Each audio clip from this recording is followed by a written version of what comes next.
Oye, buenas tardes a todos y todas. Gracias por venir, por darse el espacio para dialogar, para pensar, para meditar y debatir quizás, ¿por qué no? También es una buena instancia para poder debatir sobre un tema que nos convoca. Así es que en nombre de la carrera de Animación Digital, de la Facultad de Arquitectura, Ingeniería y Diseño de la Universidad de San Sebastián, bienvenidos, bienvenidas.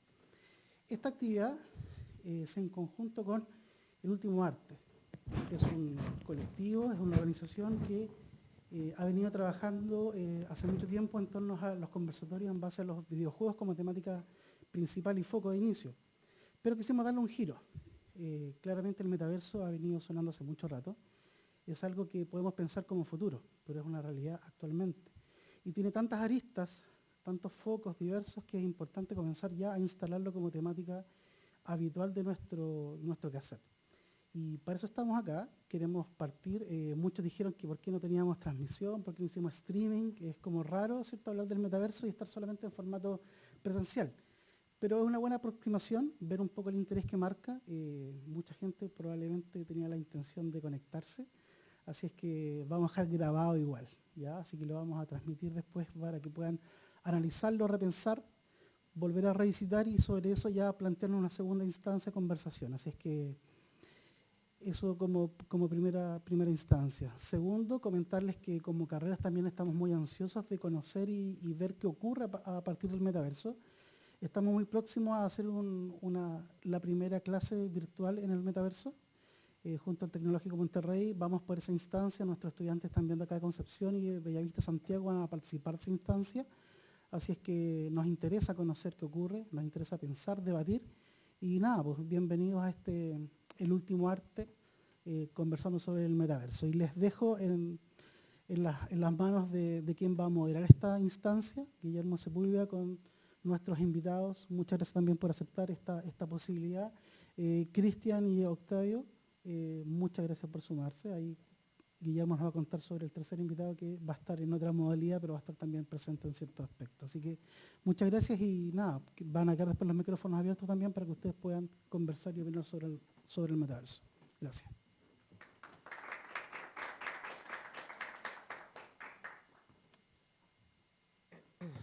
Bien, creo que Luis resumió sintéticamente cuál es un poco la intención de este encuentro. Agradecemos de antemano a la Universidad de San Sebastián por obviamente ofrecer el espacio para que estemos aquí en este evento conversando, pensando y desmenuzando el metaverso. A su vez, agradezco profundamente también a los expositores, que son 3, de hecho después se va a conectar de forma holográfica el tercero, no, mentira, pero va igual a ofrecer su opinión, los cuales son, quien falta aquí actualmente es Marcelo Cariaga, para que sepan. Presente también aquí está Octavio Schiaffoli a la derecha y a la izquierda, al medio en particular, está Cristian Lara, ¿vale? Antes de empezar con el conversatorio, voy a explicar 2 cosas muy importantes. La primera es que este evento del Último Arte, y como lo mencionó muy bien Luis, es un evento que antiguamente se refería únicamente al tema de los videojuegos. Cómo los videojuegos de alguna forma estaban transformando nuestra cultura. Y en parte, no es que nos hayamos divorciado del tema, pero quisimos darle una mirada más distinta a un fenómeno que en realidad es hashtag en todas las redes sociales, que es justamente el tema del metaverso. Cuando nosotros empezamos con El Último Arte, hace más de 5 años atrás, empezamos muy solos, ¿vale? Era un evento que se realizaba de manera presencial porque nació pre-pandemia y durante ese encuentro, en particular al principio era yo hablando solo.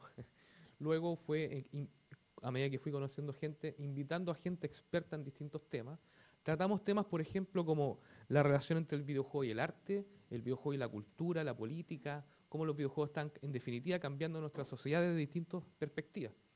Invitamos a gente muy ligada al tema de la industria del gaming y obviamente aprendimos cosas que ni yo sabía y que ellos también pudieron de alguna forma también incluir en sus propios portafolios intelectuales. La idea también, y si quieren resumir en definitiva, más allá de hablarles de la historia del evento, ¿qué es El Último Arte? El Último Arte justamente es un evento de conversación que ha cambiado su formato Antiguamente era una especie de simposio-conferencia, por ejemplo, dos expositores hablando, y en la estructura siempre exposición, pregunta al público, que uno siempre está acostumbrado a eso. Ahora, y para que ustedes también estén más activos, este evento es un conversatorio en donde, si bien es cierto, hay formalmente 3 expositores, ustedes son el 4.º expositor, o sea, ustedes pueden también levantar la mano, luego obviamente de que hable alguien, pueden hacer preguntas, hay un micrófono abierto para todo el público presente acá, y evidentemente pueden ahí debatir, reclamar, sugerir, dar otra idea y complementar, ¿vale? La idea de este formato un poco más horizontal es evidentemente abrirnos y eliminar un poco ese tema de la poca interacción con el público, que el público a veces se le olvida las preguntas. Todos hemos sido públicos alguna vez, y a veces es una lata que en realidad expongan y luego uno tenga que esperar a hablar. La idea un poco de este formato es ser más democrático, literalmente, y particularmente con ustedes, que también de seguro deben tener comentarios o han visto cosas que obviamente muchas veces los mismos expositores ni siquiera conocen. Entonces, enriquezcamos esta conversación, el micrófono está abierto, yo voy a empezar a mover el micrófono para que luego ustedes contesten. Van a ser interpelados también, así que cuenten con ello. Y finalmente, agradecer a ustedes, porque ustedes son los que permiten este evento, en definitiva, son los que permiten obviamente que esto siga vivo. Es un evento gratuito para las personas y evidentemente yo me siento muy orgulloso no solo de estar aquí, sino que además de tener la oportunidad de conversar con ustedes y hacerlos participar y conocernos mejor. Bien, la estructura básica del evento, luego de haber inaugurado el evento, que es lo que estamos haciendo ahora, y toca ahora la siguiente parte, hablar sobre los expositores. Y luego de eso, para que ustedes también estén preparados, empieza literalmente el conversatorio. En primera instancia, quiero presentar a don Octavio Piercoli, está bien dicho, ¿cierto? Socio fundador y gerente en Render Media Company, startup orientada a la virtualización y servidores dinámicos. Él es además director ejecutivo de productora Ecofilms y lleva más de 10 años de experiencia en el sector de la industria creativa chilena. ¿Ven? Un aplauso, por favor, para Octavio Scarpioli.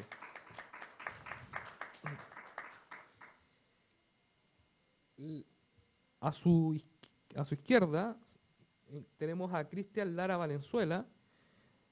Él es licenciado en Ciencias de Ingeniería Informática de la Universidad del Biobío, ingeniero civil en Informática de la Universidad también del Biobío. Tiene además un postítulo en Gestión de Inversiones en Tecnologías de Información de la Universidad Santa María de Vitacura. Además, ha participado del taller de fundamentos de Bee Learning en la Universidad Santa María y del Simposio for Entrepreneurship Educator Babson College, USA, ¿vale? Del Banco de Chile. Además, tiene un diplomado en docencia universitaria en Ingeniería, Ciencia y Tecnología, máster en e-learning y métodos de formación en red de la Universidad de Salamanca, España, magíster en informática educativa de la Universidad Católica de la Santísima Concepción, Chile, y además es doctorando en educación y tiene como línea de investigación tecnologías de la información y comunicación en ámbitos educativos. Un aplauso también, por favor, para Cristian Lara.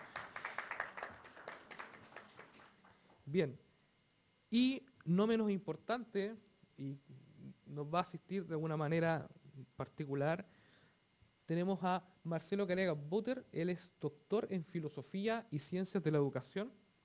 Ha trabajado en la universidad, actualmente trabaja, de hecho, en la Universidad Católica de la Santísima Concepción. Dicta cátedras de Epistemología de la Educación, Política, Gestión y Práctica Educativa, y además director de tesis del doctorado en Educación de la Universidad Católica de la Santísima Concepción en consorcio. Su principal línea de investigación se relaciona con la integración curricular de las TIC, ¿vale? O tecnologías de información y comunicación, sustentadas en la gestión del conocimiento. Ha publicado diversos artículos científicos, escrito libros y capítulos de libros relacionados con currículum cibernético, tutoría virtual, modelo de gestión del conocimiento, entre otros temas. Actualmente es investigador, además, asociado del Centro de Investigación en Educación y Desarrollo CIED y jefe de la Unidad de Informática Educativa y Gestión del Conocimiento de también la misma universidad, de la Universidad Católica de la Santísima Concepción. Si bien cierto él no está, ¿para qué lo vamos a aplaudir? Pero por favor den un aplauso también a su participación. Bien, para empezar, permiso, voy a prender este micrófono. Para empezar, voy a primero empezar a ofrecer los temas. Ya vieron cuáles son los invitados.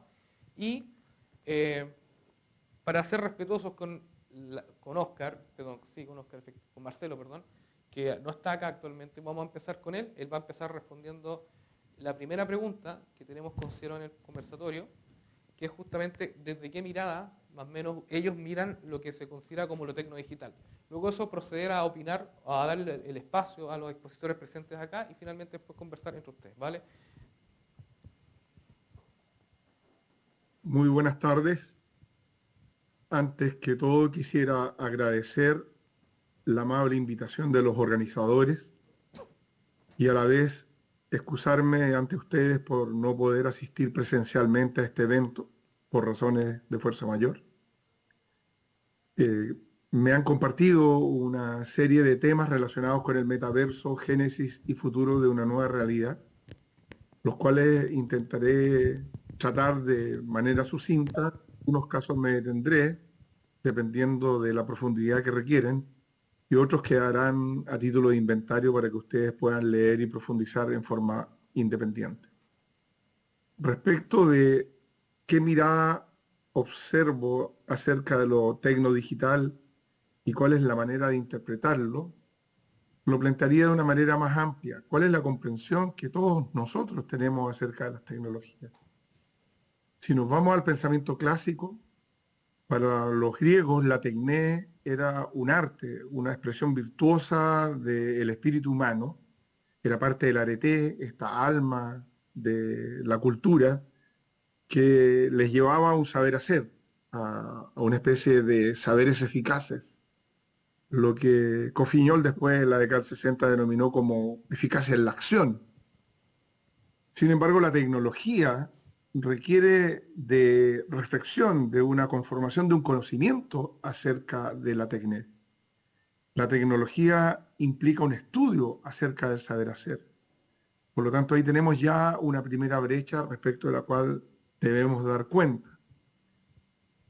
En sí mismas, las tecnologías son antropológicas, constituyen una forma de identidad. Stigler plantea que son espacios artificiales creados por el hombre para ser habitados por el hombre. Entonces depende de los contenidos, usos y fines el sentido existencial que éstas toman para la humanidad. A mis estudiantes siempre le pongo el ejemplo de un cuchillo. Un cuchillo adquiere una dimensión virtuosa si lo uso para partir una manzana y compartir la generosidad de una fruta, pero también lo puedo usar para matar, y por lo tanto dentro de las pasiones humanas y de la transgresión del valor de la vida. Entonces, ¿qué ha sucedido con las tecnologías a través del desarrollo de la humanidad? Tuvo primero una evolución muy lenta desde el Homo habilis hasta lo que podríamos identificar actualmente como el Homo cibernéticos, en donde la dirección, la toma de decisiones y el control se ejerce de manera muy eficiente. La revolución informática se demoró 60 a 70 años en masificarse. Hoy día estamos en una realidad demandante de cambios disruptivos muy profundos y bruscos, muy rápidos. Entonces, ¿qué es lo que sucedió en esta transición evolucionista, antropológico-filosófica? El hombre transitó desde una sociedad primitiva de tipo adaptativa, en donde construyó utensilios para la supervivencia, pasando por una sociedad de la soberanía, en que los hombres construyeron máquinas mecánicas que fueron cada vez más eficientes, imaginen ustedes la Edad Media, para pasar a una sociedad disciplinaria, donde las máquinas funcionaron por energía creada por el hombre. Piensen en los tiempos modernos, el uso del vapor, la energía eléctrica, después los hidrocarburos, hoy día las energías alternativas. Y actualmente estaríamos en una sociedad al control, donde la virtualidad adquirió un sentido preeminente en la vida humana. Deleuze distingue estas etapas. estaríamos un poco en lo que Orwell detectaba en su obra 1984, cuando se anticipaba a esta especie de intervención en la vida humana a través de las tecnologías. ¿Y dónde está la diferencia? En este caso epistemológica, el comportamiento del conocimiento y cómo hacemos inteligencia. En que las categorías del mundo moderno fueron bidimensionales, es decir, estaban restringidas a tiempo y espacio. El espacio lo resolvió Galileo, si quiere construir conocimiento, mida, largo, ancho y alto. Y Einstein, como todo hombre sabio, explicó de manera simple lo complejo y dijo: el tiempo humano es lo que mide el reloj. Entonces, en base a estas categorías se construyó el conocimiento moderno. Sin embargo, en la actualidad, en esta transición cultural, la virtualidad incorpora una nueva categoría, el ciberespacio, dentro de la cual el metaverso sería uno de sus componentes. Y por lo tanto, las categorías de la transición cultural disruptiva son la tridimensionalidad. ¿En qué situación nos encontrarían? A mi modo de ver, dicho de una manera bastante desafiante, siendo oportunistas tecnológicos y además bastante ineficientes en el uso del potencial instalado. Un poco para empezar ya la conversación y, claro, efectivamente avanzar, quisiera por favor preguntarle a Octavio, que Octavio es gerente, él ve el tema de la virtualidad desde el aspecto más de emprendimiento, de aplicación.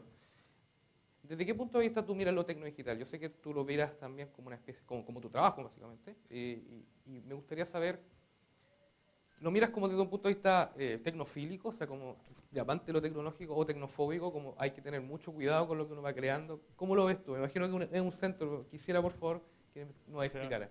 Cuando nos referimos es que esto se compone de dos partes. Dentro de lo que tú ocupas como tecnología, a tu desarrollo tecnológico, como lo que tú estás ocupando para crear eso, y después el resultado. Entonces, si tú te haces fanático o amas el dispositivo, no es lo mismo que si tú estás amando el resultado. Eso lo vemos todos los tiempos como... ¿Aló? Eso lo estamos viendo todos los tiempos con los resultados que tenemos hoy en día con las redes sociales. O sea, gente que está inserta en los ambientes de consumo de contenido o genero de contenido. Siempre tiene esas dos dualidades. Dentro de lo que nosotros trabajamos, como por ejemplo el constructo de imagen en temas de producción audiovisual, siempre estamos orientados a poder ver que vamos a capturar la atención de la gente, la vamos a mantener capturada la atención de la gente con el uso de la posibilidad que te da la tecnología, y de eso nosotros nos basamos a los elementos narrativos que eso lo componen. Entonces, si nosotros nos posemos a analizar de qué manera nosotros utilizamos la tecnología, es para ese fin, de encontrar un resultado. Ese resultado es que la gente se mantenga viendo un video. Y la acción correspondiente después de eso es lo que está viendo, lo que se hace ahora, que quieres que la gente compre un producto, que la gente siga viendo lo que estás haciendo, que la gente reciba tu contenido, que la gente se ponga a investigar más del tema, que la gente se vuelva más dispuesta a estar constantemente buscando ese tipo de contenido.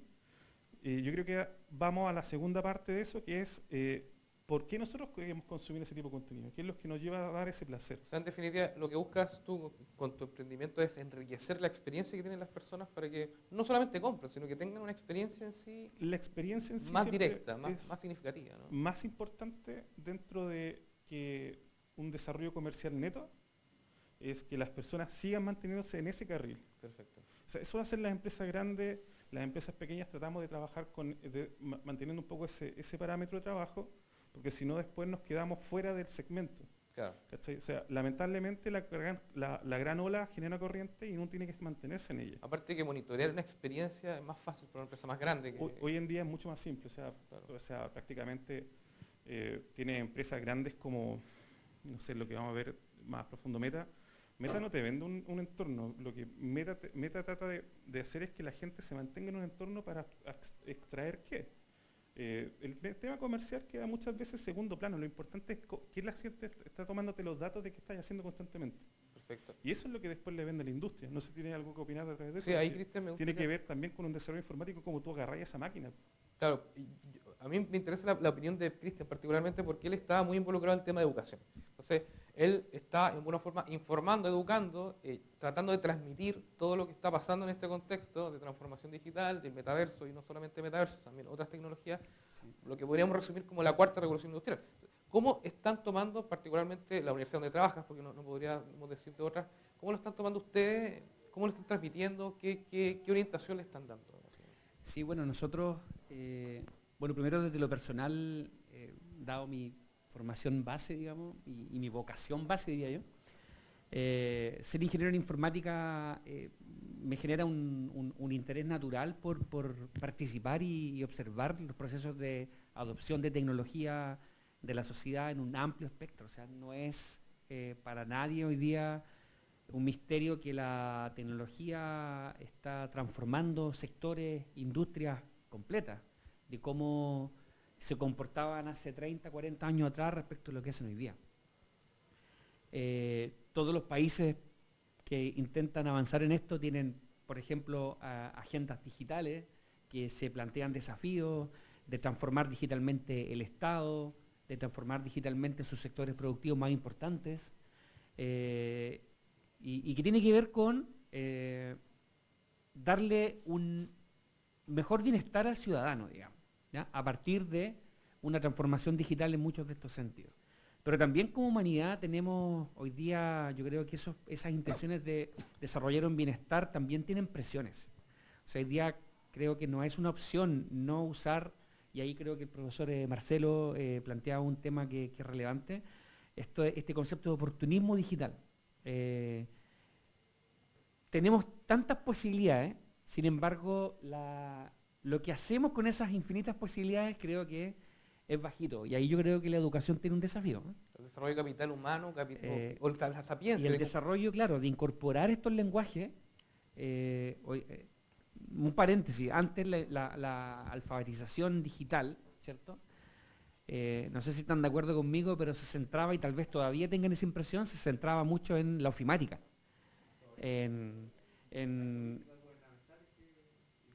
Claro, taller de diplomado para dirigentes sociales. De hecho, la sociedad está teniendo una alianza con el gobierno regional. Sí. Y alfabetización digital implica aprender el computador, claro, estamos todavía tratando de cubrir una brecha de 30 años. Porque el curso de Excel. El curso de Excel debe llevar 30, 40 años y todavía no hay necesidad, no digo que no. Pero hoy día, dada la cantidad de oportunidades que tenemos con la tecnología, ya necesitamos una alfabetización digital 2.0. Así como a lo mejor hoy día cualquiera de nosotros puede prender un computador y usar un procesador de texto. Excel tal vez la cantidad de gente que lo maneja bien reduzca, pero un procesador de texto o usar internet, ¿cierto? Claro. Un navegador y visitar sitios es algo que yo creo que ya está en el promedio del ciudadano. Pero ¿cuántos de aquí, por ejemplo, y tal vez sean estudiantes donde sí tienen incorporados estos elementos, pero cuántos de ustedes saben programar, por ejemplo? Es una pregunta abierta. ¿Sí? Pueden levantar la mano. Porque ¿Quién dice yo sé programar? En un lenguaje en el que sea, da igual. Lo básico. Sí. Claro. ¿Sí? Con suerte es el macro. Sí, pero está bien, está bien. Sí, pues, claro. Hay gente que hace pinturas con Excel, así que... Sí, pues, no. Sí. Claro. Ya ese es otro universo. Pero dibujo pixel a pixel con Paint. Pero ahí va el tema un poco de cómo jugamos con las herramientas que van llegando. Exacto. Porque nosotros como país no las producimos. Claro. Pero sí las tratamos de utilizar obviamente con nuestro horizonte. Y ahí la pregunta, además del tema de la programación, es, y se lo hago al público presente, ¿cómo miran ustedes lo digital? Ustedes son nativos digitales, la mayoría son más jóvenes que nosotros, y particularmente los más 30, ¿no? Para partir de ahí, la tecnología llegó por ahí por los 90, el internet llegó por ahí por el 95, 98, y llegó, no estaba, en realidad llegó cuando éramos muy jóvenes. Me imagino yo que aquí la mayoría, el internet ya estaba, ya existía cuando ustedes estaban, quizás en un nivel un poco menos desarrollado obviamente que ahora, pero había internet. Y en ese sentido, ¿cómo sienten ustedes que la tecnología puede, o sea, además del uso, qué creen que puede hacer la tecnología o qué debería hacer ustedes creen la tecnología con las personas, en definitiva? ¿Alguien quiere opinar sobre qué deberían hacer las tecnologías? ¿En qué deberían ayudarnos como humanidad, quizás? Si alguien tiene un comentario. ¿Sí?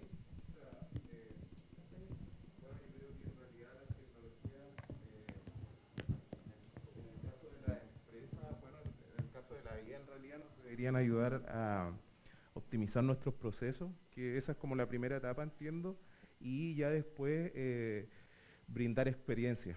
Yo creo que esa es como el siguiente paso. Bueno, en las empresas donde he trabajado se utilizan bastante para optimizar procesos, establecer indicadores, tomar decisiones, pero creo que en el siguiente nivel es mejorar experiencia. No hablo solamente del mundo privado, sino en realidad en el sistema público, en la educación, área de salud, eso. Y ante eso, uno no puede descartar, uno puede alejarse de lo que está pasando en Chile en términos políticos, ¿no? Uno puede estar de acuerdo, no vamos a preguntar aquí, no vamos a hacer una encuesta, pero estamos viviendo procesos de cambio constituyente, ¿ya? Y conversamos recién con los expositores de que no se mencionan tanto temas digitales en la misma Constitución. Uno puede decir sí, lo menciona, o en realidad no es un tema importante. La pregunta es otra, no si aprueban o rechazan, la pregunta es, ¿ustedes creen que debiese discutirse en términos políticos estos temas y de qué manera? Porque acá mencionaban que se utilizan mucho para experiencias, para mejorar procesos, pero que otros usos también podría tener la tecnología en consideración de que estamos viviendo cambios sociales, esto nos está llegando así muy de sopetón. Entonces, pregunta abierta. ¿Ustedes creen que debiese estar dentro de la Constitución o dentro del, no sé, por lo menos un plan de reforma, quizá no en la Constitución, pero dentro de los proyectos de ley?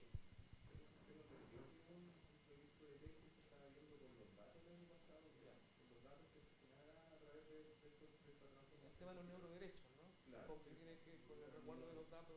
No sé si necesariamente debe estar explícito en la Constitución, pero sí debería ser parte importante de, no sé, de conversatorios de nuestra matriz productiva, de nuestros modelos de negocio. Creo que ahí sí se involucra mucho. Bueno, yo creo que la digitalización ya es ley.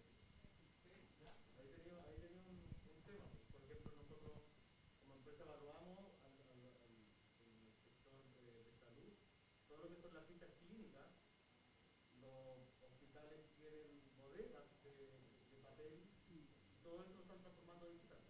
Entonces ahí tenéis toda una cadena, utilizáis la transformación al digital, donde lo almacenas, eso ya se está viendo, ya se está usando y es ley la transformación digital en ese sentido. Y lo otro como en Constitución, como dices tú, yo creo que lo que nos diferencia de un país desarrollado a uno subdesarrollado es todo lo que tenga que ver con investigación y desarrollo. Y eso no hay una conversación amplia. Si bien el gobierno lo planteó en un principio, iban a otorgar un mayor porcentaje del PIB a todo esto, pero aún así sigue siendo alto. O sea, perfecto. Si queremos apuntar a un país desarrollado, tenemos que girar a estos temas. Perfecto. Desarrollo y educación. Gracias, estimado. Francisco, ¿quería opinar? Yo pienso que la Constitución sí debería tratar un tema, entendiendo que es una carta de fundamento y entendiendo que el impacto que tiene la tecnología es tan poderoso hoy en día que te cambia precisamente los fundamentos del entendimiento de muchas cosas. Por ejemplo, hoy en día, yo les pregunto a ustedes, ¿qué pesa más, la identidad presencial o la identidad virtual, tu avatar? O sea, hoy en día el síndrome del impostor, por ejemplo, en redes sociales pesa mucho más el cómo tú te configuras tu identidad virtual. Entonces, al ser la tecnología un elemento de alto impacto, nos permite, y aquí viene todo lo que es tecnosofía finalmente, que es la filosofía que se puede hacer en torno a las tecnologías, cambiamos nuestras perspectivas con respecto a la identidad, cambiamos nuestras perspectivas con respecto al ser. Los neurodatos, que parte acá en Chile con el senador Girardi, ¿lo pronuncio bien? ¿Sí, siempre me equivoco? Siempre digo Giraldi como el grupo de música antiguo. Se lo dije una vez mal en su oficina. Sí, nosotros estuvimos con él y hablamos mucho del tema. Es tan profundo el impacto que hace la tecnología que finalmente nos cambia los fundamentos, nos cambian las perspectivas. O Y en la Constitución actual yo creo que no hay nada que marque, por lo menos un rayado de cancha inicial, genérico, que haya una obligación, un deber en términos de Estado, de ciudadanía incluso, de hablar del tema. El último estudio de McLaren Institute, creo que fueron los que señalan que en 40 años más en Chile sacaban el 50% de los trabajos y son reemplazados por maquinaria, por algoritmo. Claro, esto es discutible, puede bajar un poquito, pero el hecho de que se van a reemplazar, se van a reemplazar. Entonces, ¿impacta la tecnología al bienestar social? ¿Al bienestar laboral? Totalmente. Totalmente. Entonces, mi opinión dura es que sí, debiese estar en la Constitución. Siguiente tema, que es el tema, de hecho, de lo que vamos a conversar ahora. Voy a dejar a Marcelo, que en realidad Marcelo nos está siempre contextualizando, para hablar justamente del origen del metaverso, que es la tecnología justamente, o el entorno nuevo que supuestamente está como ahora marcando tendencia. Y voy a proceder a compartir primero la opinión de él. Y luego... ¿Es algo nuevo o tiene sus antecedentes? De manera simple, el metaverso, etimológicamente, más allá del universo, yo diría que esto es un poco pretencioso desde el punto de vista humano. Yo hablaría de un metagea, más allá de la Tierra, de las posibilidades del hombre en su entorno. No más allá de los quasars, los hoyos negros, la antimateria. No tenemos capacidad intelectual todavía para comprender la complejidad de lo que eso significa. Pero es un concepto creado por Zuckerberg, creador de Facebook, que todos ustedes conocen. Él concibió este universo diseñado en tercera dimensión, donde coexisten muchos espacios virtuales que están disponibles para que los usuarios puedan trabajar, reunirse, jugar, socializar, establecer vínculos que van más allá del tiempo y el espacio.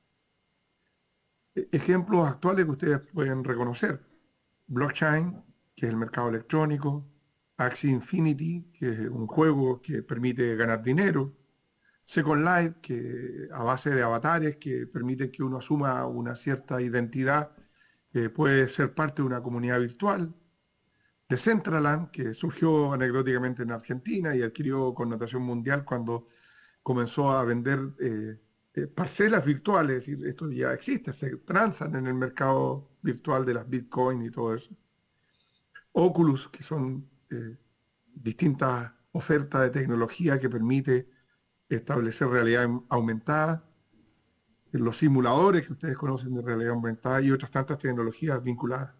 Eso en definitiva es el metaverso, es algo reciente. Sin embargo, antecedentes por supuesto que hay. Stevenson escribió una novela en 1992 que se llama Snow Crash, algo así como choque de nieve o golpe de nieve, que es una novela de ciencia ficción que adquirió relevancia mundial y se transformó en un bestseller, porque tiene implícita, antes de que existiera esta concepción del metaverso, y trata de ir un personaje que es el protagonista, es un repartidor de pizzas, y quien en el metaverso, en este universo paralelo virtual, asume el rol de un príncipe guerrero, y él debe enfrentar un virus informático que podría provocar un gran colapso en todo el sistema virtual. Entonces, ¿hay antecedentes respecto a esto? Sí, no es nuevo, pero las implicancias futuras vinculadas con otras tecnologías, como veremos después, por supuesto que tiene mucho que desarrollar como parte de la vida humana del futuro.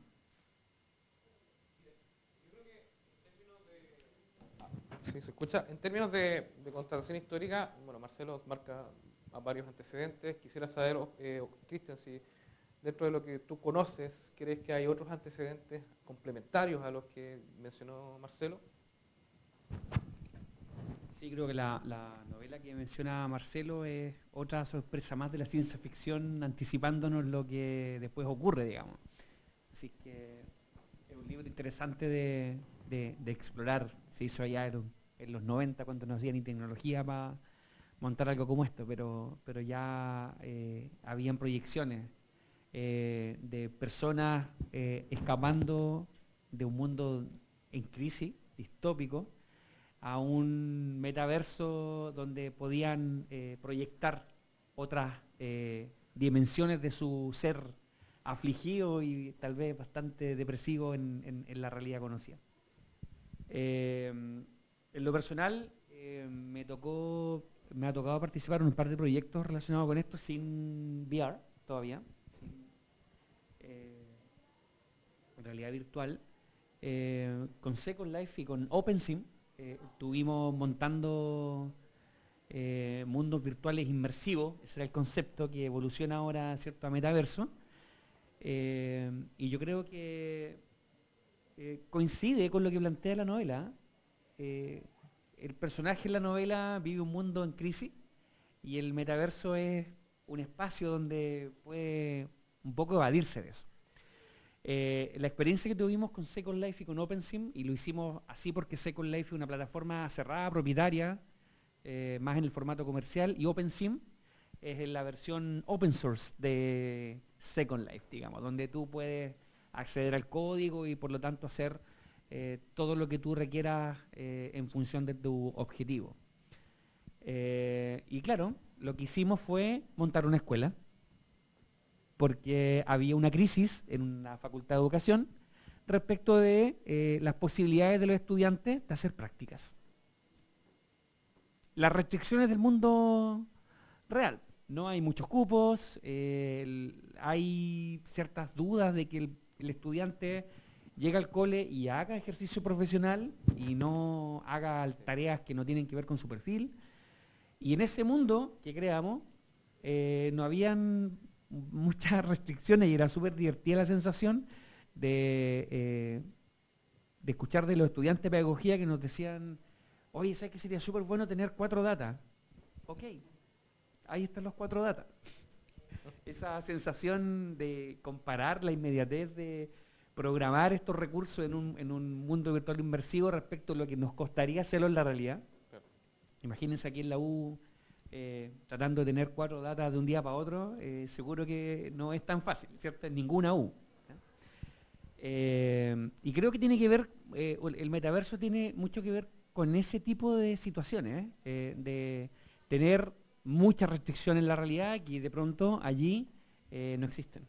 Y podemos, por lo tanto, vivir y construir espacios para resolver brechas que tenemos y que dan respuesta. Y muchos estudiantes de pedagogía, que de hecho son estudiantes de la Católica, pudieron vivir la experiencia, y fue una experiencia colaborativa entre ellos. Se ponían de acuerdo y sincrónicamente uno jugaba el rol de ser el profe y sus compañeros jugaban el rol de ser estudiantes.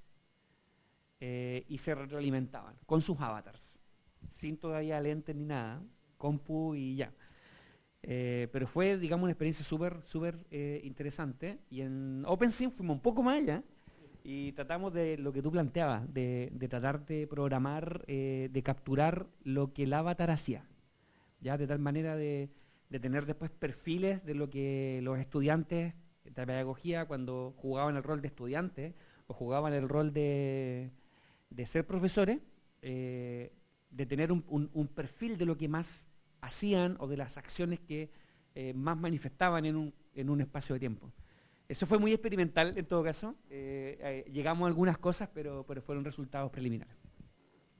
Bueno, todavía estamos en etapas como primitivas dentro del contexto de cómo crear estos espacios, porque estamos como todavía haciendo un desarrollo más didáctico. ¿Cómo hacemos para que captar también la atención de la gente dentro de un entorno para que se sienta tan cómodo, real, como si sería en un espacio fuera de este? A través de eso también generas también una otra parte que es el modelo conductual dentro de estos espacios. Me hubiera gustado escuchar esa parte también del profe de este punto de vista, porque ¿qué pasa con la conducta dentro de estos entornos? También se vuelve algo que es una política interna de conducta, de actuar, de forma de ser explayar, porque también hay un tema que te permite a ti, como tú pones 4 datas, tú podrías poner un dinosaurio en la sala, ¿cachai? Entonces, es hackear, claro, ¿hasta qué punto nosotros podríamos estar en un entorno que nos sintamos tan cómodos que nos impida hackearlo al nivel de estar, no sé, en un mundo de tipo Rick y Morty? Sí, muy como creativamente caótico. Pero para allá también va un poco, ¿cachai? Estas instancias que se ven como sí, sigue siendo primitivas, porque todavía estamos viendo cómo estamos jugando, de qué manera estandarizamos esto a la larga. Mientras tanto, ¿qué usos le vamos dando a la pregnancia que va teniendo también el usuario? Porque sin el interés de la gente, por mucho desarrollo tecnológico, va a quedar ahí. Y que eso siga y se mantenga en el tiempo. O sea, si bien esto tiene un desarrollo para 50 años más, o sea, no es algo tan cercano. O sea, estamos viviendo una realidad ahora, pero el desarrollo concreto va a ser cuando ya esté bastante estandarizado. Y yo me atrevo a decir que son muchas décadas más. Si bien la década avanza tecnológicamente, multiplica el potencial tecnológico año a año, pero la resistencia a la inserción sigue siendo lenta. Además que la adaptación tecnológica de los entornos también sigue siendo costosa. El uso de la tecnología, muchos hablamos también del espacio, pero ¿qué lo va a soportar? O sea, necesitamos también redes de poder informático, clúster de servidores para que mantengan la data y los tengan corriendo constantemente. También genera un impacto medioambiental, que es súper fuerte. Claro, o sea, muchos pensaban que todo lo que tiene que ver con el Wi-Fi era satelital, pero claro, que la distancia de la información del satélite más cercano son como 7.000 kilómetros, creo, y que se copie esa información y devuelva, puede tardar como semanas. Y está agarrando prácticamente todo. Y también eso se centraliza en un solo poder fiscalizador, ojo. Hay una organización mundial de la protección del dato, creo que está en Estados Unidos. Los gringos siempre capitalizando el tema. Y de ahí también tienes que empezar a desglosar, ¿cachai?, cómo va a ser esta orden mundial, porque es una orden mundial prácticamente lo que tiene que ver con el entorno digital. Algunos dicen de que, un poco llevándolo al tema de si esto es nuevo o no, que esto es como un nuevo Internet. Sí, algunos dicen, puede serlo o no serlo. Pero sí, que está malito. Nos falló la tecnología. Pero, ¿qué piensan ustedes? ¿Creen que hay antecedentes, además de los que conversó Cristian, los que dijo Octavio, que creen que puedan haber como dado origen a este metaverso?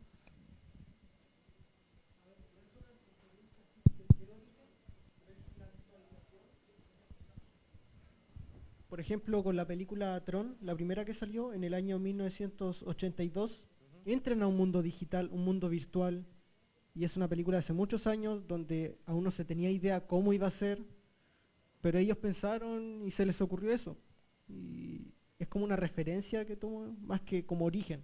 Claro, una primera inspiración para sí. acercarse sin quererlo a eso, porque efectivamente, como tú mencionas, probablemente eso todavía queda en el campo de lo novelístico, ¿no?, de la ciencia ficción. Pero llevarlo... Y hay algo muy importante a propósito de lo que tú mencionas, que cuando algo se lleva a la ciencia ficción, no necesariamente es algo que primero, se le haya ocurrido a una persona de la nada, y segundo, que no tenga deseo, o que no haya un deseo en esa persona, en ese autor, ¿vale?, de querer implementarlo en algún momento, ¿no? Sí, o sea, yo creo que se le habrá ocurrido, no sé, decir, las tecnologías están avanzando, ¿sería posible que nosotros entremos a un entorno virtual? Y eso lo plantea la película, porque entran físicamente, sí.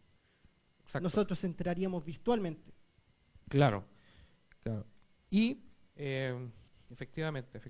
Pero antes de esto, quizá había una necesidad de desprenderse del mundo real, ¿no? Que es mucho más antes. O sea, ni siquiera antes de escribir un libro relacionado o que acerca a esto, había una necesidad de desprenderse del orden natural o el orden de lo real, ¿no? Creo que había una crisis de la realidad, ¿ya? Probablemente. Entonces ahí la pregunta es, ¿estábamos aburridos de la realidad? ¿Queríamos transformarla? ¿O fuimos inducidos a querer desprendernos de ella? ¿Qué piensa un poco el público presente aquí? Yo pienso que en general todo lo que proviene del humano se proyecta prácticamente lo mismo. O sea, las redes sociales... ¿Se escucha? Ya. Prácticamente todo lo que proviene del humano termina proyectando todo lo humano en lo que hace. En redes sociales maximizamos la creatividad, nos damos cuenta que las culturas los países, las personas son tremendamente creativas en TikTok, te fijas, nos damos cuenta que hay mucha creatividad, pero también nos damos cuenta y maximiza y expone todo lo defectuoso, lo desvirtuoso que puede tener el ser humano. O sea, entonces yo pienso que donde vaya el ser humano va a llevar consigo todo esto, defectos y virtudes. De alguna forma, en metaverso, claro, vamos a arrancar de una realidad inconforme porque la inconformidad está, y disculpen que lo exprese de esta manera, está en la persona que a lo mejor vive precariedad social, como incluso en aquel que vive en el barrio más alto, en una mansión, también hay gente insatisfecha e inconforme. Entonces, eso está en la raíz humana. Me gusta mucho la expresión de Humberto Maturana cuando dice, cuando hablamos de innovar tenemos que entender qué se conserva detrás. Y lo que se va a conservar es la estructura humana. Entonces estamos creando tecnología que finalmente está exponencialmente manifestando nuestras cualidades, para bien o para mal, y también se va a convertir en la manera extrema, tal vez, de abandonar la realidad que conocemos actual, pero aquí viene un juego muy, muy filosófico después que vamos a entender por realidad. O sea, por ejemplo, el amigo decía, vamos a entrar en la película, entrada físicamente, pero resulta que después nos vamos a conectar un par de sensores y finalmente la entrada va a ser tan física como la actual, ¿te fijas? Si los estímulos tú los procesas en el cerebro. Entonces, tu experiencia va a ser tan física. A lo que quiero llegar, que va a reformular los sentidos de físico, como dice Jason Silva, que lo vi en un par de conferencias en Monterrey, él dice, la realidad hoy en día es plasticina. ¿Te fijas? Entonces, cuando tú hablas de realidad virtual y realidad física, va a llegar a un punto en que eso va a estar muy difícil de determinarlo y definirlo. Se puede perder. ¿Te fijas? Con un poco lo que pasa en otra película, en Matrix, cuando finalmente tú ya no distinguís en qué realidad estás. ¿Cómo sabes tú que ahora no estamos conectados a una data cósmica universal a lo Marvel? ¿Cómo podemos darnos cuenta de eso si finalmente en la experiencia de vida, filosóficamente, hay una pérdida de horizonte? Así como cuando tú ves en el horizonte que el barco se desaparece, tú ya no sabes más del barco, si se hundió, cambió de dirección. La vida yo creo que es exactamente igual. No sabemos de dónde venimos ni para dónde vamos. Justamente porque el caos está en nuestra estructura. Por lo menos yo pienso eso. Que como humanos nos vamos a llevar lo humano a todas partes. Y también, caos, desorden. Y eso que tú dices del caos está incluso en la naturaleza. O sea, la teoría del caos lo explica muy bien. Ahí y frente a eso viene la temática ahora, ¿cuál es el significado existencial de esto? Porque estamos hablando de la tecnología, estamos hablando de los avances, estamos hablando de qué hacer con ella. Y aquí vamos a empezar también, a continuar con la estructura de qué opina Marcelo y luego los expositores y ustedes. ¿Qué significado tiene la existencia del metaverso para nuestra sociedad? El metaverso es un síntoma más de una transición cultural disruptiva que estamos experimentando. Esto venía previo a la pandemia y se profundizó con la pandemia. El teletrabajo, la educación digital, la telesalud, la telemedicina, adquirieron prestancia, pero esto ya venía. Lo que pasa es que no permeaba toda la sociedad. ¿Qué pasa? Y en realidad lo que está en el fondo es que la cultura del hombre cambia cuando cambia la forma de ser inteligente. Y lo que estamos enfrentando hoy día es una nueva forma de inteligencia, por lo tanto una nueva cultura. Es lo que Kurzweil denomina la transhumanización. Es una nueva forma de singularidad humana en que la inteligencia biológica se ve potenciada por la inteligencia artificial. Y requerimos para esto nuevas comprensiones de los fenómenos. Él habla de la ley de los rendimientos acelerados, es decir, hoy día las dinámicas de la solución de los problemas del hombre no tienen nada que ver con todo lo que ocurrió en toda la historia previa de 4.000 años de desarrollo de las civilizaciones humanas. Entonces, el metaverso es un síntoma más de esta transformación que surge con claros propósitos comerciales, de desarrollo de negocio y de la distracción como parte de ese negocio, pero que gradualmente ha ido invadiendo otros ámbitos como la educación, la salud, otros desempeños virtuales como por ejemplo su influencia en la disrupción laboral. Ya con el teletrabajo y el metaverso podremos asumir roles eficientes estando dentro de nuestro hogar, por ejemplo, y simulando a través de un avatar un desempeño en una prestación de servicios, por ejemplo, en una oficina, etc. Existencialmente el metaverso como parte de estas tecnologías disruptivas, está influyendo en la concepción de un nuevo tipo de humanidad. En realidad es una nueva antropología filosófica. Tenemos que pensar que todas estas tecnologías están modificando nuestra forma de ser, nuestra forma de relacionarnos, la sociedad y la cultura. Entonces, más que hacernos... Perfecto. Ya, por lo menos Marcelo explica o trata de explicar desde su perspectiva de que esto trae consigo un cambio. Hay una discusión con la audiencia que seguimos siendo humanos o nos estamos cambiando tanto. O sea, ¿nos estamos modificando o seguimos siendo los mismos de siempre? Esa es como la pregunta, ¿no? Y que básicamente lo digital no es más que una especie de reflejo, literal, de emociones que antes eran negativas y que ahora las sentimos libres de expresar, y emociones que básicamente son validadas o revalidadas para, bueno, seguir, para poder potenciarlas aún más. Porque en definitiva, en todo este tema, la moral está ahí, pues, ¿no? Hay cosas que son buenas y cosas que son malas, y hay un discurso, ¿no?, de gente que dice que algo es bueno y algo es malo. Y por ende, no es tan neutra la discusión con respecto a qué tanto nos cambia el metaverso. Y hay una pregunta particular a Octavio, tú que estás más involucrado con el tema de la difusión, todo aquí estamos evangelizando de alguna manera nuestra perspectiva, pero ¿cómo ves tú eso? ¿Tú crees que con estas tecnologías con las que tú trabajas particularmente o has trabajado, el ser humano cambia mucho? ¿Hay una visión detrás de, o en realidad es un entorno que expande solamente lo que ya son esas personas? Especialmente pensando en el tema educativo, que uno dice, claro, la educación puede cambiar a las personas. ¿Hasta qué punto? O lo mismo con el metaverso, ¿tú crees que el metaverso puede llegar a cambiar a las personas? Uno como productor de soluciones no puede enfoque de una cosa más que es muy importante, que es la premisa de la tecnología. Está para mejorar la calidad de vida de las personas. Si uno lo empieza a ver solamente desde el punto de vista de lo que te da, o sea, de lo productivo, económico que es, voy a solamente enfocarme en eso para poder generar negocio. Pero también te encuentras con otras personas que hacen la experiencia como los open source, por ejemplo, que no solamente están centrados en un capital, sino que están centrados en que la tecnología esté a disposición de las personas y que esa disposición haga una co-creación de ver hasta dónde puede llegar ese desarrollo o ese impulso tecnológico. Entonces, bajo esa premisa, uno siempre tiene que estar como a la par de ver cuál es el propósito de esta tecnología. Quiero que solamente esté para a disposición y al servicio de que personas puedan mejorar su calidad de vida en mejores bibliotecas de información, mejores motores de búsqueda, mejores herramientas para perfilar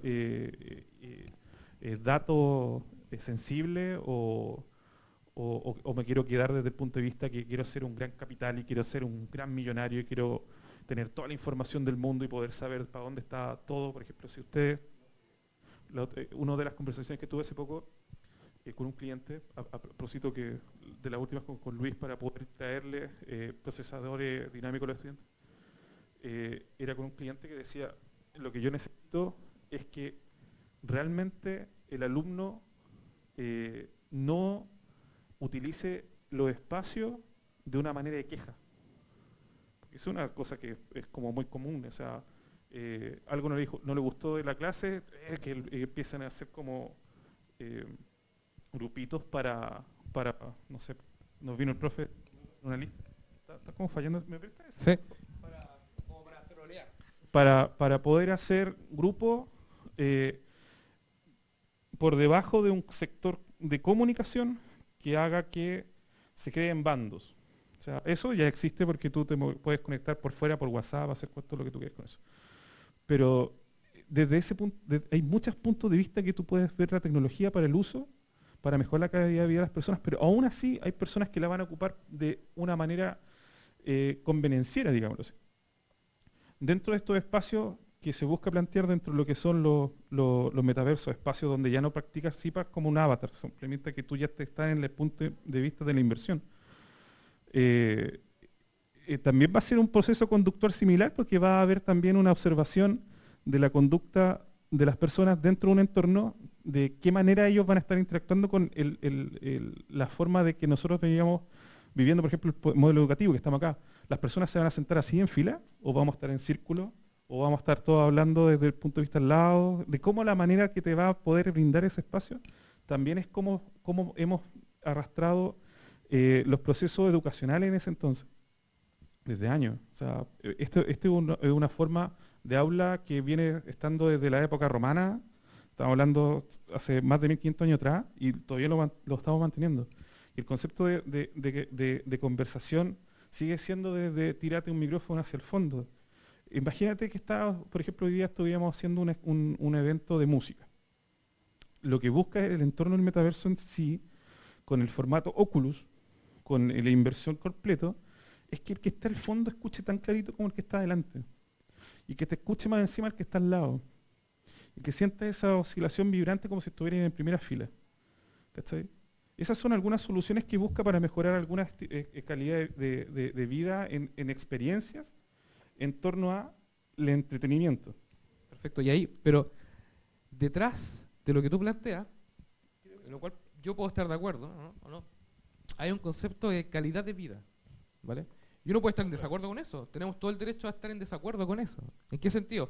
No quiero decir de que las tecnologías necesariamente tienen que estar para ir en contra de la calidad de las personas, sino que uno puede decir, nos estamos volviendo un poco más cómodos. Y hay una cuestión ahí también importante, porque detrás de la calidad, del concepto calidad de vida, de vivir bien y todos esos conceptos, hay ideología, ¿vale? Hay gente que puede decir, ¿sabes qué? Ese no es el objetivo de la vida. El objetivo de la vida no es ser feliz, sino que el objetivo de la vida es, no sé, superar metas, tener resistencia, un poco lo que piensan, por ejemplo, la filosofía estoica, ¿no? Y uno puede estar diciendo estoy de acuerdo con eso o no estoy de acuerdo con eso. Entonces, ahí mi pregunta, y ahí Cristian, que está metido en el mundo de la educación, que es del mundo de la exigencia, ¿no? Porque el aprendizaje no es un paseo, es necesariamente un desafío. Aprender es siempre desafiante, y si no lo es, puede que no rescatemos o no podamos realmente explotar positivamente el potencial de las personas. Entonces ahí mi pregunta es, ¿será que el metaverso en parte nos está facilitando demasiado la vida? ¿O puede llegar también a esa distopía de que, tipo la película Wall-E, ¿no? Como que prácticamente la tecnología hacía que las personas, bueno, dejaran de preocuparse de su cuerpo, de su alma también, unido a la vez, y en general también de cosas tan básicas como incluso preocuparse de los demás. Entonces ahí mi pregunta es, ¿puede que pase eso? ¿Qué piensas tú? Especialmente desde el punto de vista de lo que tú haces, ¿no? Que educación particularmente. Sí, lo que plantea el profesor Marcelo en cuanto a las oportunidades que existen con esta tecnología, lo que planteabas tú, que lo de la plasticina, ¿cierto? La realidad es una plasticina, creo que le pone foco a la potencialidad.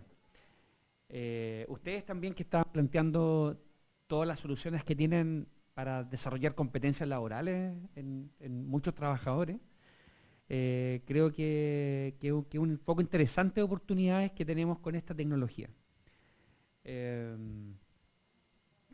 No es lo mismo, y creo que ahí vamos a estar de acuerdo, saber que en cierto país existe un museo de bellas artes que tiene pinturas de gente destacada en las obras plásticas, a que tengamos la posibilidad de, con un dispositivo, visitarlo, ¿cierto?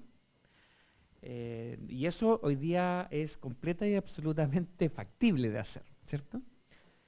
Por lo tanto, creo que ahí tenemos una oportunidad de mejorar la experiencia educativa de un currículum que siempre lo estamos cuestionando en todos los niveles, y no solamente el currículum, sino que también la manera en que ese currículum se despliega, ¿cierto? Los sistemas educativos son muy tecnócratas todavía, han puesto el foco en lograr pasar una cantidad de contenido en 17, 15 semanas, con un diseño estructural que si uno lo reflexionara un poquito se da cuenta que es bastante poco factible de que sea profundo, porque teníamos un profe para 40 estudiantes, y no solamente son esos 40 estudiantes, porque está 2 horas con ellos, termina y se mete a otra clase donde hay otros nuevos 40 estudiantes, aunque sea la misma asignatura, pero son nuevos 40 niños que hay ahí. Y tiene que ver 100 temas. Entonces, claro, un profe para ese volumen, ¿qué hacer? Seguramente una prueba de alternativa donde vamos a medir cuánto logra repetir, ¿cierto? Que es lo que ha ocurrido básicamente en la educación en toda su historia, digamos, salvo en excepción. Y creo que ahí es donde tenemos con esta tecnología en educación por lo menos tenemos una oportunidad gigante de mejorar y profundizar esa experiencia. No solamente desde el punto de vista evaluativo, o sea,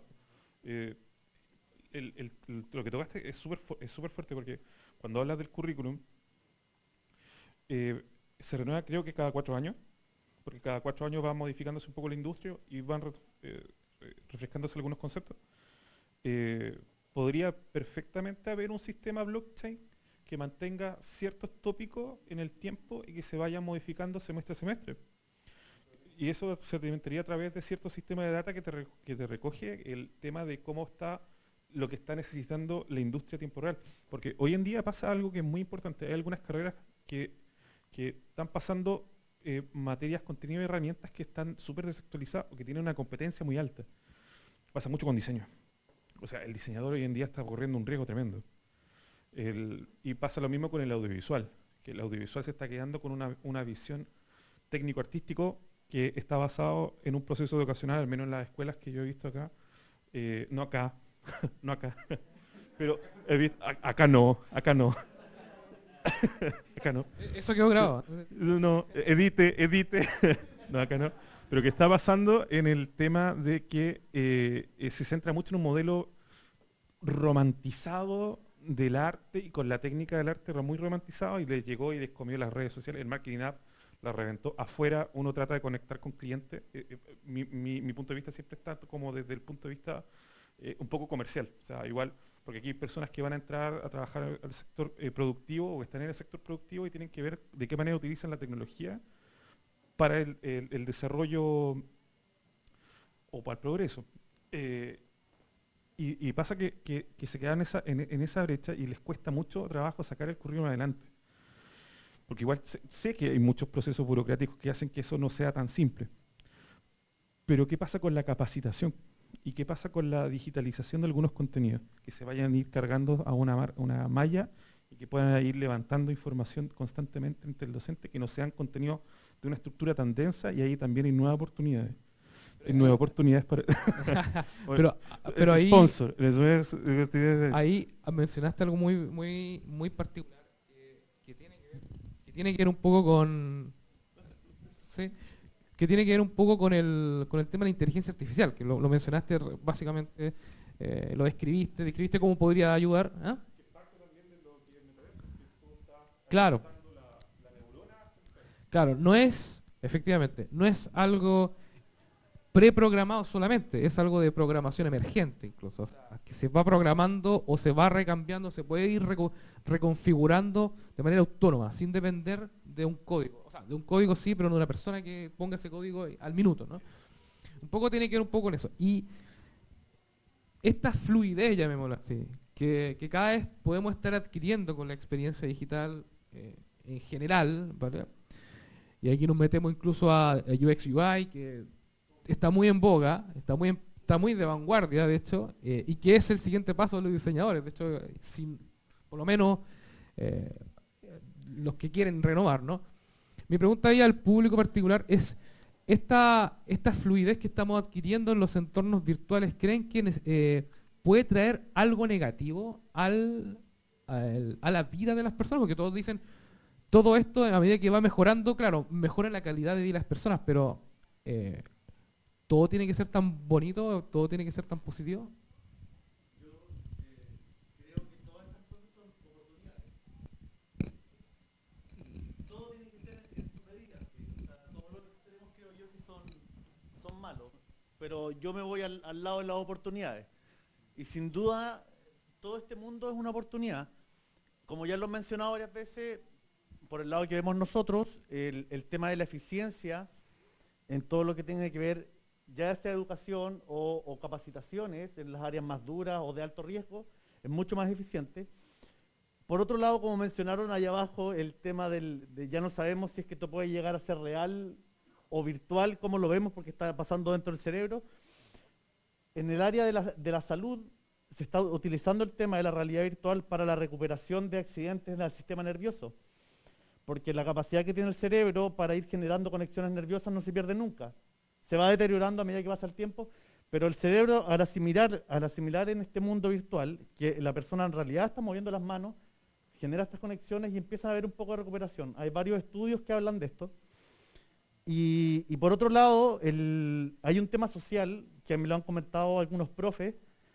Tenemos personas que son introvertidas y cuando están en un grupo grande no opinan, están dentro de su mundo y a través de lo virtual descubrieron otra faceta de ellos. Participan en clases, están súper pendientes, son participativos. Entonces, creo yo que sí o sí es una oportunidad, solo que hay que saber manejarlo y tener su equilibrio. Todos los extremos son malos. Dale este enfoque que comenta Rodrigo. Perfecto. ¿Alguien más quiere opinar sobre las posibles como consecuencias, cuando el remedio, ¿no? Cuando uno dice las consecuencias como secundarias, ¿no?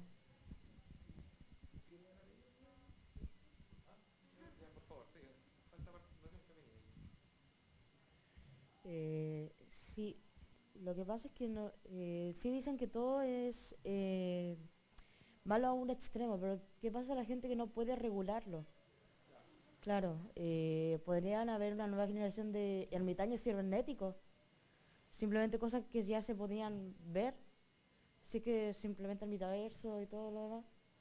Además que afectaría a la salud, debido a la misma, lo mismo de ser ermitaño.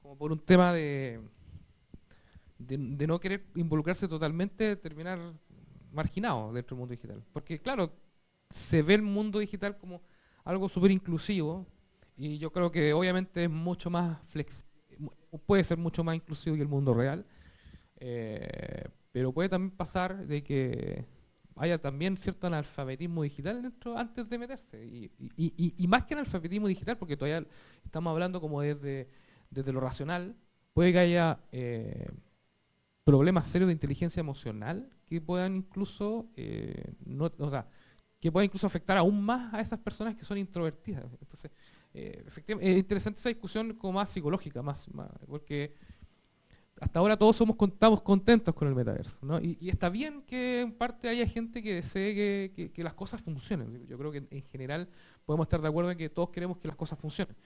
Y en particular el metaverso.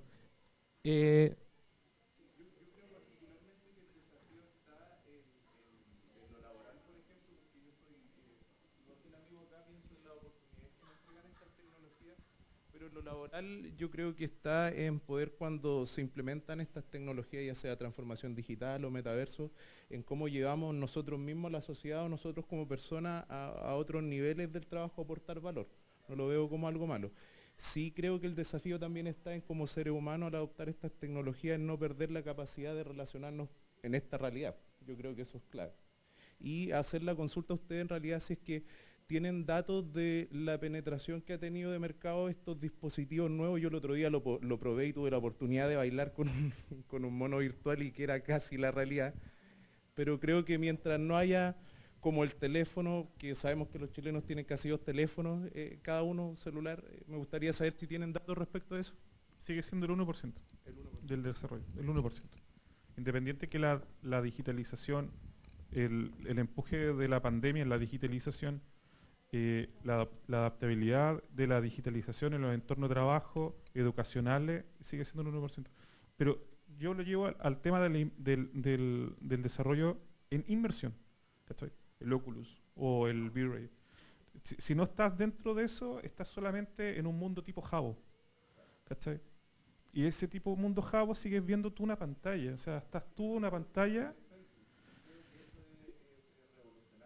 Y el tema inmersivo es lo que se busca, porque cuando tú y lo que pasa es que también tienen que, todavía no ni siquiera se le han puesto las reglas grandes al juego. O sea, por eso yo les digo que esta cuestión da para largo. Y probablemente va a haber una segunda pandemia donde vamos a empezar a realmente empujar el proceso. De hecho, en el metaverso inmersivo es donde tiene sentido el NFT, donde tiene sentido el Bitcoin, donde tiene sentido la ubicación de granja de venta, donde tiene sentido prácticamente que el Smart City. El Smart City, como lo están planteando hoy en día, es como que llega una señal, un código a un dispositivo que marca un radio. Eso es geolocalización, eso se hace hace mucho tiempo, eso tú lo puedes aplicar en cualquier tecnología. El problema está en que de qué manera tú, en el mundo inmersivo, vas a tener un desarrollo propio que no tenga que te canse. Lo que pasa es que si no, el mundo inmersivo, el metaverso no tiene sentido. Lo que tienes que ver es que tú estés en un mundo tan grande, en un GTA tan grande, que se convierta en un Minecraft o un GTA. Ese es el problema. Y dentro de eso también hay policía metaverso, hay psicólogos metaverso. Claro, y vas a tener barrios rojos metaverso. Es que por eso va para allá. Pero en los temas prácticos del hoy en día, en la educación es una tremenda herramienta. Eso sí que sí, no lo podemos negar. La atención que han tenido los jóvenes hace 2 años en pandemia, que estar teniendo clases en casa, para muchos no lo vemos de un problema tan grande. Pero yo me pasó que vi chicos con los que empezamos a trabajar en red, que habían 6 integrantes en la familia en una casa que no era muy grande, que tenían que hacer teletrabajo, teleestudio, y no había un telealmuerzo, ni un teledelivery, ni nada, porque prácticamente estaban en una situación muy, muy, muy precaria, que generaba estrés en el entorno y gente que no se desconectaba. Yo pasé de ser modelo Calvin Klein a pesar 90 kilos. No. Pero yo pasé de pesar 15 kilos menos desde todo lo que entré, porque no te paráis de la silla, desde que tú te levantas hasta que tú te acuestas. Y de eso le pasa lo que pasó a mucha gente. Lo que evita un poco el sistema y la salud del sistema es que tú entres a estos entornos, pero que también tengas un detox favorable a tu estilo de vida que no te permita estar conectado todo el día, porque vas a estar en una movilidad, o por ejemplo, la funcionalidad del Oculus, lo que busca es que tú te muevas en un entorno físico específico, ¿ya? Que no estés todo el rato como suspendido, porque también pasa un tema que se te va a atrofiar la musculatura. Y ya con el tema del teletrabajo, mucho se nos atrofió la musculatura. Porque yo pasé a ser un atleta de alto rendimiento. Entonces, pero con un tipo que era bastante sano y bastante activo, pasé a tener mucho sobrepeso. Y eso nos pasó a muchas personas. De hecho, los equipos informáticos les pasa. Tú eres delgado en comparación con gente que trabaja en el informático. ¿Cachai? Porque yo tengo realmente pesos completos que sí. Y después y la calidad de vida la calidad de vida también se ve perjudicada. Y eso es lo que también está buscando, lo que le están pateando mucho a Zuckerberg, que le dicen, y esas son las peleas que también ha tenido con Elon Musk, que ¿para qué va a tener la gente pensando estar dentro de una cuestión todo el día y no disfrutar ni la luz del sol? No sé si se escucha, cuando tú preguntabas en relación a los riesgos. Yo trabajo en el área de educación, pedagogía. Y el susto que le da a uno esto es que se transforme en otro lugar para seguir haciendo mal las cosas. Me explico. Que pasó, que hace muchos años atrás, y se me cae el carnet, yo trabajé en lo que era enlaces, ponte tú. Entonces, ¿en qué se transformó enlace? No se llegó a un proceso reflexivo de entender cómo el computador me podía ayudar, pero yo seguía siendo el profe, y tenían que existir procesos de mediación, de acompañamiento, de alguna manera de personalización del aprendizaje. Y cuando tú ibas a ver a las escuelas rurales o cualquier escuela, el computador estaba haciendo la pega. Y había un programa que nunca se me va a olvidar, que era Pipo, y Pipo lo hacía toda. Pipo enseñaba a leer, Pipo matemática, Pipo todo. Entonces tú tenías a 10 niños alrededor de un computador y se olvidaba el rol de humano, del docente, del pedagogo. Entonces el miedo, literalmente, que me da a mí con el metaverso, es que lo que estamos haciendo pésimo en el aula, de no dialogar, de no discutir, de no diversificar y personalizar en el hacer, desde un enfoque de derecho, obviamente, eso se lleve al metaverso y terminemos en la misma, porque lo que tú decías de la educación online, cuando uno miraba las clases online de tus hijos, de conocidos, nunca se entendió en algunos contextos que ya no estábamos presencial. Entonces tú veías que habían profes que ni siquiera se dedicaban a tener una precaución de preparación del PowerPoint, y era el mismo Power que ocupaba hace 5 años. No había ningún espacio de diálogo en este proceso entre el computador o lo que tú decías de las casas y lo que implica. Había colegios que obligaban a encender la cámara, que a mí me parece algo súper sensible y delicado, porque es abrirte las puertas de mi casa, donde yo puedo vivir en distintas condiciones. Entonces, lo que a mí me pasa con el metaverso es que yo siento que es una tremenda oportunidad, pero me da miedo, la verdad, que se transforme en otro espacio para seguir haciendo mal las cosas, pero ahora Comprendo. virtualmente. De hecho, una universidad que no voy a mencionar, no es esta por si acaso, no te preocupes. Puede ser la mía. No puede es ser otra. la mía, así que no lo digas. Que me explicaban que ni siquiera el tema del metaverso, alejándose un poco y tomando un poco este tema de seguir haciendo las cosas mal, usaban peluches para hacer simulaciones de atención a pacientes. Versus otra universidad que tenía actores. Entonces, tú te das cuenta que, más allá del tema de las lucas, porque obviamente contratar a un actor es mucho más caro que un peluche, la tecnología, la técnica, las herramientas, llamémoslo así como en términos bien generales, se están mal utilizando. Imagínense con lo que pasó con el teletrabajo, que dicen que, y con la teleeducación, que dicen que incluso se perdieron 2 años, ¿vale? Los profesores que son profesores vivieron eso totalmente, o sea, hubo un retraso, porque no hubo, y en realidad fue como un terremoto este tema de la pandemia, en el sentido que no estábamos preparados y tuvimos que empezar a reconstruir de nuevo lo que se había roto, ¿no? Que en este caso era un poco el contacto con la realidad. Y pasó lo mismo que el terremoto, o sea, es difícil primero saber si viene o no, ¿vale? La pandemia nos pilló igual como de sopetón. Y lo otro es el qué hacer. Y el qué hacer muchas veces, y yo creo que en un 80% al principio, era reconstruir o ver cómo conectamos de nuevo, ¿no? Más que pensar en el metaverso y nuevas tecnologías. Como que era más un trabajo de reparación y de ajuste, más que de innovación y creatividad. Cuéntame, por favor. Yo creo que al final la discusión, queramos o no, se vuelve ética. Ética, o sea, finalmente tiene que ver con, y al ser una discusión ética, vamos después a incurrir a una discusión legal, conductual, de cómo encasillar la conducta. Como simplificando el tema, yo pienso que la tecnología tú la puedes ocupar desde 2 perspectivas. La perspectiva de estimular la vida, que te acorta las distancias, te genera mayor comunicación, nos podemos entretener, y también podemos ocupar la tecnología finalmente como un degradador de la realidad. ¿Ya? Y ahí es donde arrancamos de la realidad. Y aquí yo recomiendo las conferencias de Ricardo Caponi, psiquiatra chileno de acá de la región, una mente maestra que nos dejó el año pasado, que en paz descanse. Lo que dice Ricardo, y aquí quiero recobrar un poquito lo que también decías tú, que lo importante de la educación y cómo la educación perdió la filosofía de la educación. Por ejemplo, nosotros no hablamos de naturaleza del ser humano, y aquí hay un componente de naturaleza importante. La configuración estructural del sistema neurológico está diseñado en un entorno ambiente, en un contexto relacional donde interactuamos. Si nosotros le quitamos eso, los dispositivos internos que tenemos no se activan. Entonces hay una administración del dolor que los jóvenes están ocupando como anestésico con la tecnología. Anestesian la realidad, no la estimulan.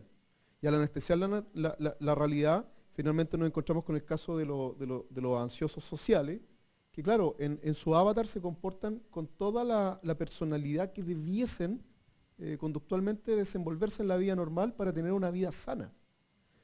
Los ninis en Japón o acá, en los ninis que ni estudian ni trabajan, finalmente tienen un aislamiento psicológico que es agresivo para ellos mismos.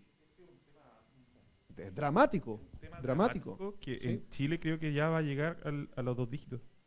O sea, es dramático. Y el problema es que hace que la economía se estanque en un centavo, porque absolutamente no genera un gasto de una economía familiar y no le están aportando nada a la sociedad. Un profesional está catalogado como un aporte a la sociedad. O sea, la educación por eso siempre ha sido bien puesta y catalogada en el desarrollo de las sociedades. Otra cosa es la carrera académica, ¿cachai? Que es donde se va a hacer que a través del intelecto algunas personas van a dejar otra cosa para la posteridad que ayude para seguir haciendo ese blockchain del conocimiento de la información instantánea acá de las personas. Pero ese es un temazo y esas son las personas que están ondeando en las redes sociales, están abundando el desarrollo del contenido. Y ese desarrollo del contenido es lo que hace que otras personas estén en esa marcha y que no salgan y que no salgan de esa realidad y que lo tomen como un modelo de ingresos, pero es que estáis trabajando para el Big Brother. Yo Estáis soy trabajando completamente, pienso igual que tú, soy completamente catastrófico, incluso medio conspiranoico, porque finalmente, si tú te das cuenta, y aquí incluso tomándole un factor a la discusión que es la política, hoy en día la burbuja de información hace que destruya la democracia. Y yo creo que nos encontramos en una tribuna de diálogo donde hoy en día carecemos de argumentos, estamos llenos de ensoñamiento y de emociones muy convulsivas sin entender un argumento de fondo. Y cuando no podemos abandonar esa emoción convulsiva, porque precisamente cuando tendríamos que hacer tribuna social, desarrollar nuestro carácter, desarrollar la capacidad de pensar distinto en un entorno humano, no lo hemos hecho. Mira, aquí hay una conferencia, yo me acuerdo que los auditorios, hace 20 años atrás, los auditorios de universidades, hablando de temáticas, llenos. Quedaba gente afuera, ¿sí o no? Yo alcancé a participar de generaciones donde los auditorios llenos. Ahora no. ¿Por qué? Porque es más fácil quedarse a verse una serie en Netflix. Entonces el contacto con la pantalla no me desarrolla a mí.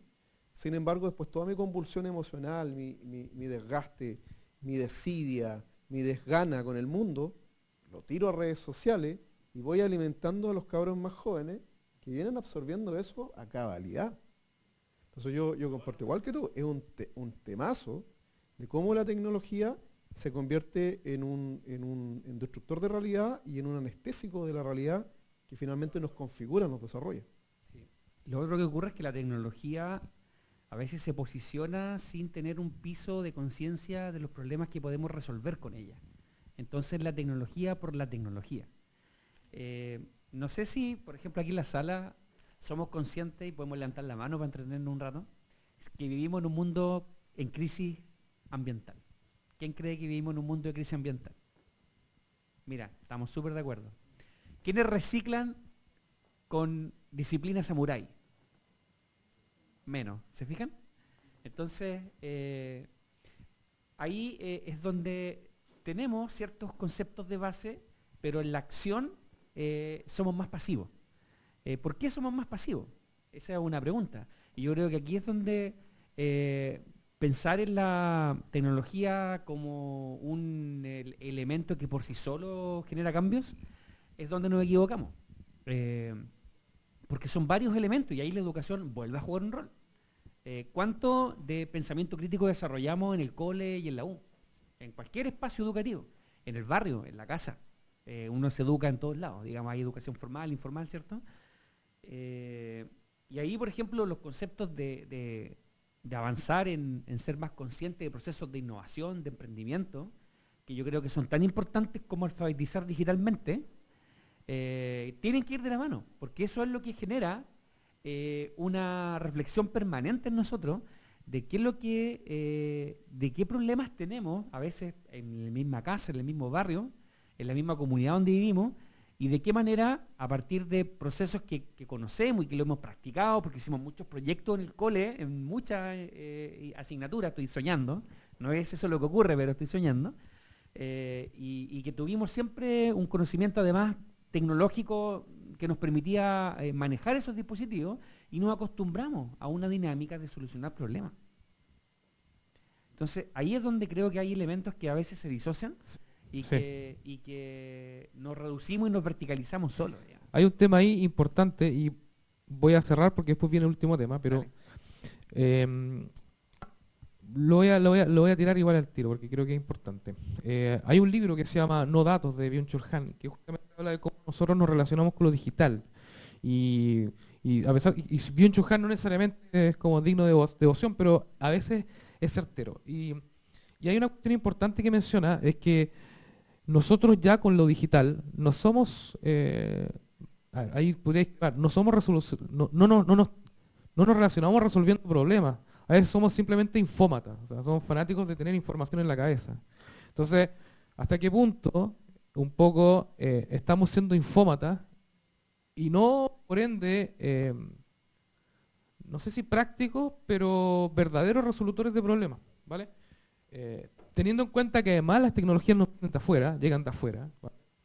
Y ahí es una pregunta más al público en realidad, como ¿cuántos de nosotros estamos aquí para, para aprender o para recibir información, pero para pensar en hacer, un poco el tema de lo que estaban conversando? Y esto no es un llamado a la acción directamente, sino que es simplemente pensar un poco el tema de cómo nos relacionamos con lo digital con esa perspectiva. Entonces, para terminar un poco el cuarto tema, vamos a plantear por qué, y esto para cerrar también el evento, ¿por qué el metaverso? Uno dice, claro, es que lo creamos porque no sé, la mentalidad, el deseo de creatividad del ser humano de experimentar. Sí, puede ser eso, pero puede ser algo más. Vamos a terminar la reflexión de Marcelo y después obviamente voy a volver a usted, ¿vale? ¿Y cuáles son las razones existenciales de un fenómeno que, más que social, es cultural? Aquí hay temas que tienen que ver también con lo epistemológico. En la modernidad, como decíamos, éramos muy dimensionales. El conocimiento se construía desde una racionalidad positivista y pragmática, posteriormente neopositivista, en donde se desarrolló la ciencia y la tecnología, y también otro tipo de saberes como el conocimiento metafísico, la ontología, la teología, la psicología, la teleología, axiología, el sistema filosófico, etc. Esto Kant lo trata muy bien cuando en Crítica a la razón pura y Crítica a la razón práctica establece cuál es el límite entre el conocimiento científico y el metafísico. Pero lo concreto es que esa es la forma de construir conocimiento. Pero el metaverso es parte de un macrofenómeno. Es parte de la disrupción tecnológica en donde los avances de la ciencia y la tecnología están provocando cambios tan profundos que se proyectan hacia el futuro cercano, que van a provocar y ya están provocando una drástica modificación de las formas de vida del hombre y de las nuevas formas de comportamiento del hombre y del trabajo. A título de inventario, porque no tengo tiempo para profundizar, algunas expresiones de la disrupción tecnológica a manera de tecnología emergente que se van profundizando.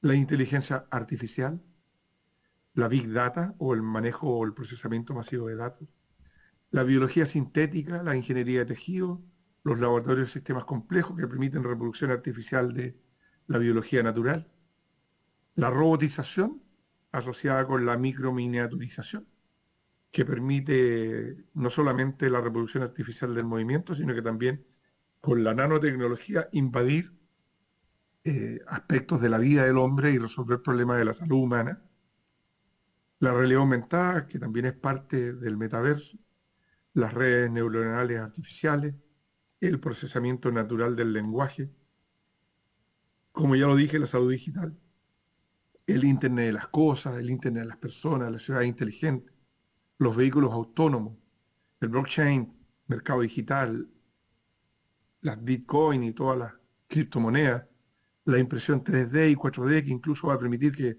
fabriquemos nuestros propios alimentos en nuestro hogar, la domótica que tiene que ver con estas tecnologías en el hogar, la seguridad de las cosas, por nombrar algunas, hay muchas más. Entonces, bien, ahí está la pregunta abierta, que era ¿por qué finalmente hemos llegado al metaverso? ¿Vale? No es que el metaverso haya llegado a nosotros hicimos que llegara a nosotros. O sea, nosotros lo empujamos, nosotros lo materializamos de alguna manera, a pesar de que no es materia en términos estrictos, pero está aquí gracias o lamentablemente por nosotros. Entonces, una pregunta, voy a partir por el público. ¿Por qué creen ustedes que se ha creado o estamos actualmente conversando sobre el metaverso? O sea, ¿por qué existe?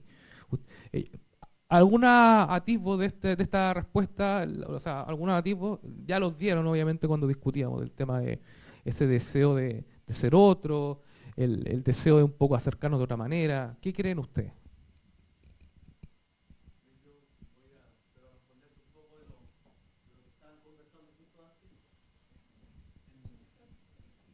En base al al miedo que tenía la profe por allá con todas las nuevas tecnologías y qué sé yo.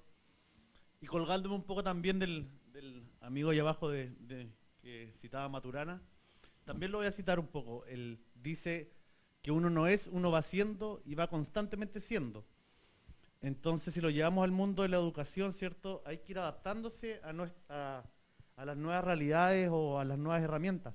Yo me imagino que cuando salieron las pizarras interactivas hubo esta misma resistencia de cambiar, ¿cierto?, de la tiza o el plumón a la pizarra, y que después es una tremenda herramienta. O sea, tenemos todo ahí, podemos mostrar imágenes, videos, y una vez establecido, roto esa brecha, se facilitó totalmente. Entonces, como mencionaba Cristian, claro, hay que atacar, por así decirlo, al ambiente entero, no solamente la tecnología por sí sola. Eso un poquito. Perfecto. ¿Alguien más del público quiere darnos su perspectiva? Ahí, por favor. Esto igual va a responder la pregunta anterior, que había hablado por qué nosotros queremos formar parte del metaverso. Y esto es mi caso personal. Yo tengo un amigo que está haciendo un técnico en automatización, y nosotros que hemos trabajado el área 3D, realidad aumentada, realidad virtual, creo que podría ayudarlo, no sé, diseñando las máquinas con las que trabajan ellos. Podríamos diseñarlas que funcionen de la misma manera que en el mundo real, y ellos podrían hacer su práctica, podrían practicar con máquinas reales hasta cierto punto, que tengan los parámetros reales, que si hay un accidente ocurra lo mismo, pero en un entorno virtual. Entonces creo que nosotros podríamos ayudar a que se simplifique de una manera, que se especialicen de mejor manera las personas en otras áreas, pueden ser tecnológicas, de educación. Podrían los profesores o pedagogos, se le llama, si no me equivoco, podrían practicar en aulas virtuales, sería más real, o sea, real hasta cierto punto que solo estar ahí sentados, tomando sus clases y ir 1 hora, 2 horas a ver otra clase de una persona que ya lleva años educando. Entonces podría ayudarlos a especializarse de mejor manera y brindar un mejor servicio, ya que es un servicio el que brindamos. Y eso es todo. Perfecto, gracias. ¿Alguien más del público? Atrás, por favor.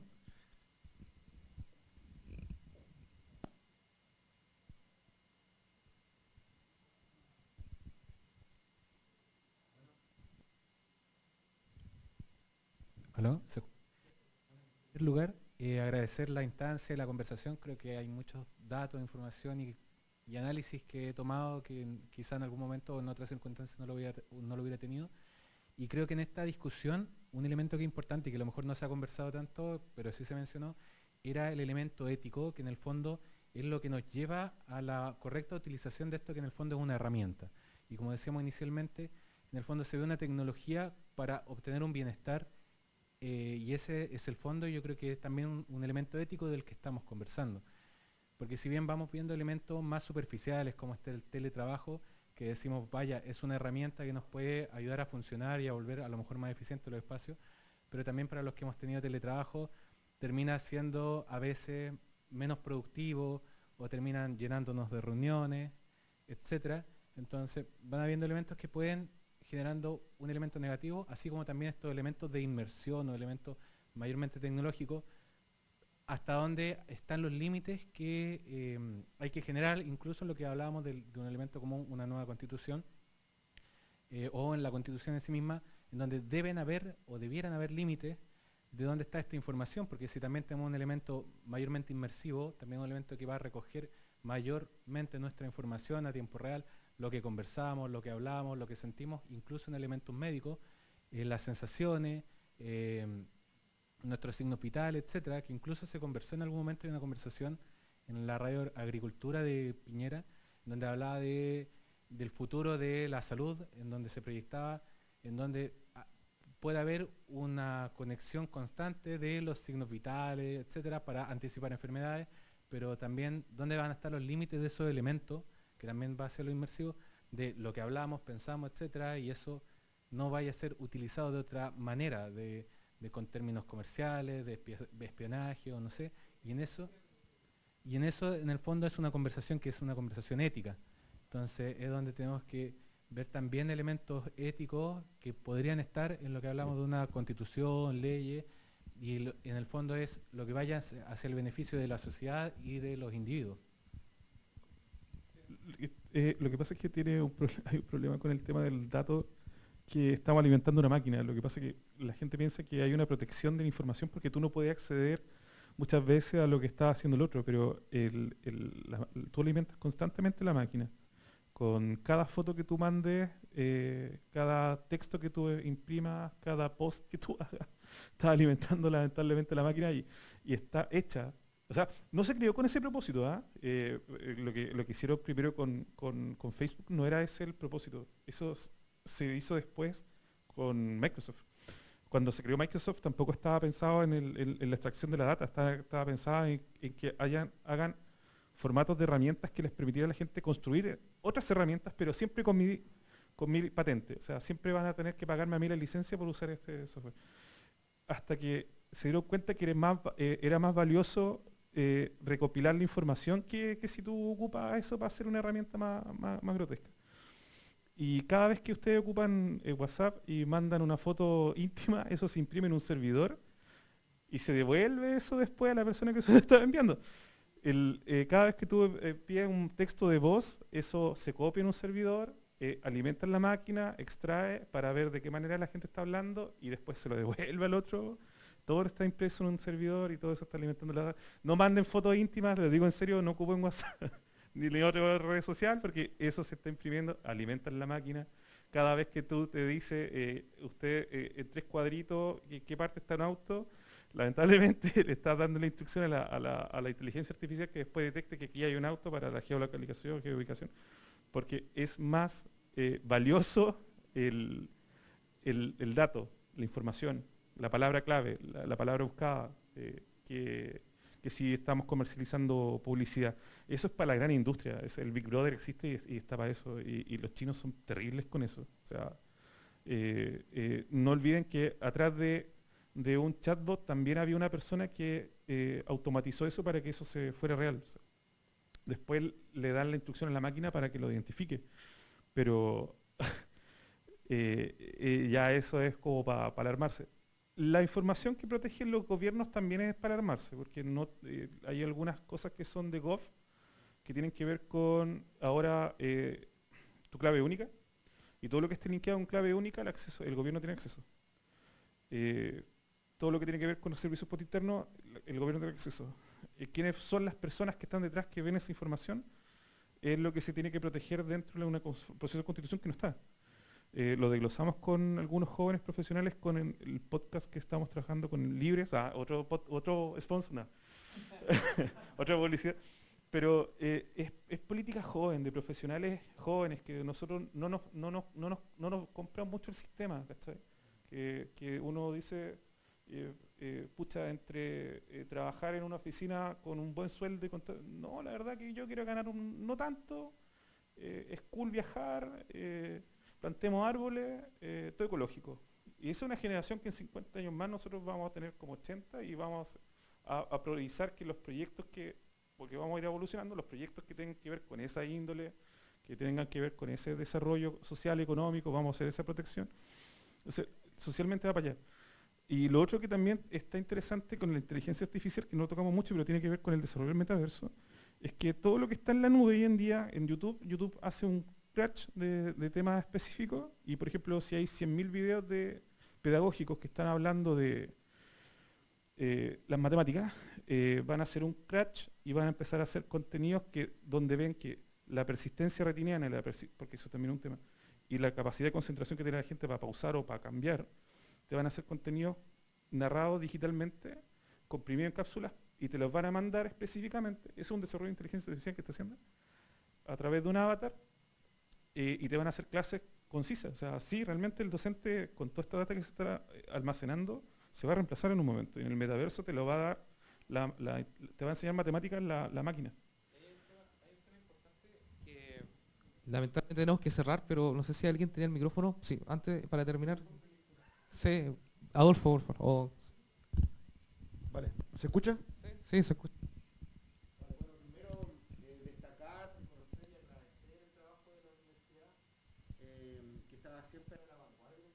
y que está preocupada de estas discusiones de futuro. Siempre se están realizando actividades acá en la universidad respecto a esta materia y es una casa de estudio que destaca por tener esta escuela de diseño a diferencia de otras casas de estudio. Así que yo creo que ahí hay primero un gran reconocimiento a la universidad por el espacio que facilita y a Guillermo por el último arte y por estos conversatorios, estas conversaciones que son necesarias. Yo creo que en realidad no hay un metaverso precisamente como se ha visualizado o como se sueña. Yo diría que más bien hay un intento de llegar a eso. Respondiendo a la pregunta de por qué se busca hacer esto, a mí me da la impresión que primero persigue un fin comercial absolutamente. Esto es para hacer negocios y ya en un segundo ámbito me da la impresión que es para desdibujar o para borrar un poco los límites de lo que la tecnología actualmente permite. Tenemos, por ejemplo, inteligencia artificial bien robusta, realidad virtual, pero no hay un campo tecnológico hoy o no hay un soporte que permita centralizar todo esto, que lo permita gestionar de manera como más unificada. Tenemos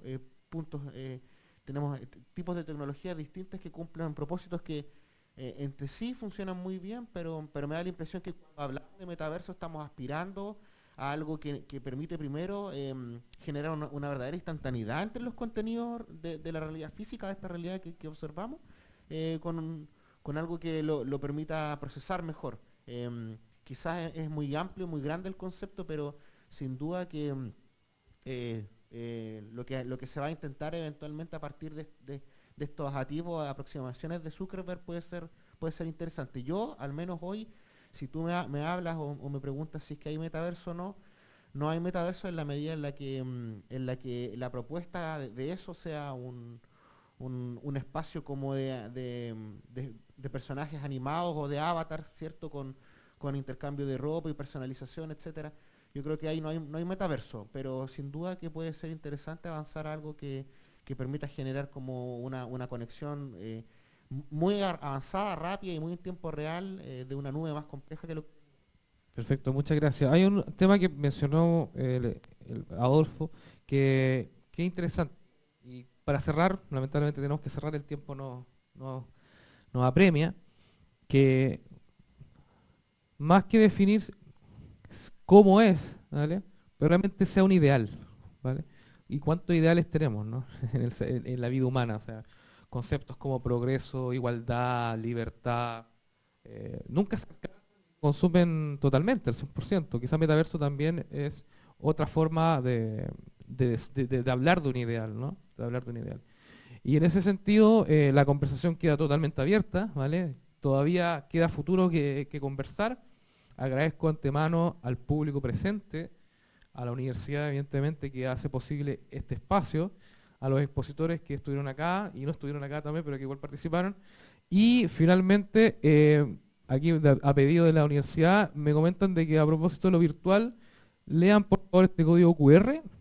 Se van a encontrar con una sorpresa. No, mentira. En realidad es una encuesta de satisfacción para que ustedes obviamente opinen de su opinión de qué les pareció el evento. Creo que también pueden opinar sobre por qué no pusieron esa nota, pero por favor para que lo hagan y cerremos el evento con broche de oro. Así que agradecidos por todo y un aplauso para todos porque en realidad esta conversación...